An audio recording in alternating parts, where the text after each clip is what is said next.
Loans, those writing those checks months, even years after you're out of school. It's painful. That's right. But even while you pay, others are stiffing the feds, failing when it comes to paying back loans that you funded for tons of money. Let's bring her in. ABC 2 News investigator Josie Sturman's here to explain about one group of deadbeats. I think you're going to surprise us. Very, very surprising. We all know doctors and dentists may end up with more student loans than the rest of us, but they also have a bigger potential to make big money. And if that's the case, we wanted to know, why are we still paying their debt? Hi, Forward Channel 2, we're looking for Dr. Press. Yes. Are you Dr. Press by chance? Yes, I am. You're watching the magic act of Zachary Press. The Baltimore dentist may want to disappear from our camera, but there's no hiding from his past. Are you seeing patients?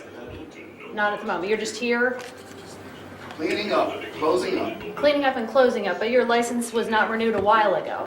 And by a while, we actually mean 4 years ago. Records show Dr. Press's dental license was not renewed by the State Board of Dentistry back in 2009. But we found him here, behind the counter, wearing scrubs. And while the signs around the office call him a dentist, the feds call Press something different, a deadbeat. It's a relatively small percentage of debtors who are unwilling to pay and uncooperative. Zachary Press is one of them, according to the federal government. He's got plenty of company. Press and nearly 1,000 other health professionals are listed on the U.S. Department of Health and Human Services public default page.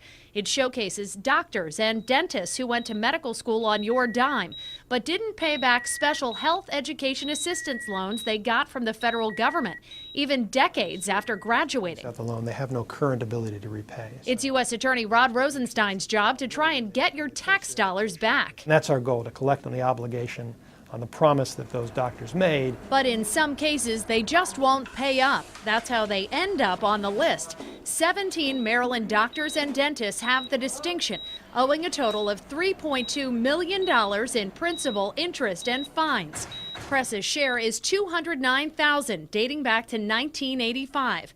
Others from Maryland owe as little as $14 grand or as much as $500,000 and change. Some have been on the hook since 1979. You're supposed to pay back. You're supposed to pay back what you owe. Sarah White is paying, and she doesn't make a doctor's salary. She's a public servant, a single mom living on a local police officer's salary. But every month, she makes a payment toward the federal loans she took out more than 10 years ago to attend the University of Maryland.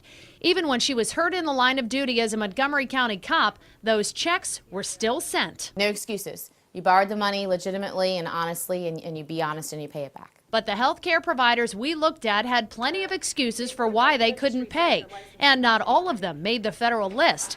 ABC 2 News investigators uncovered dozens more who have defaulted in Maryland, forcing Rosenstein and his team to take them to court to win judgments to get back the money. There's a lot of it, an additional $4 million in loans and interest.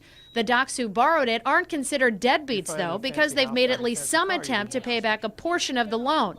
But that didn't happen until the feds fought to get the money. For the taxpayers who are lending this money in the first place, they have a right to know that if people have the ability to repay it and don't, that the government's going to take appropriate steps to collect on it. And when the government can't collect, it takes action, much stronger than just a public shaming. A listing on the default website means you're banned from capitalizing on federal programs like Medicare or Medicaid. Their wages can also be seized, and so can their tax returns. Can I leave you my card and see if you change your mind, you want to come and talk to us? We wanted to ask Zachary Press about being excluded after landing on the list. He wouldn't answer our questions, though, hiding out of sight. But he's got bigger problems than our camera. In 2012, the state board filed a criminal complaint against Press for practicing without a license. Today, he was supposed to be in a Baltimore courtroom to answer criminal charges, but never showed. The judge in Dr. Press's case did not issue a bench warrant today when he bailed on court, simply because his attorney told him his client has serious concerns about Mr. Press's mental health. He is due back in court next week.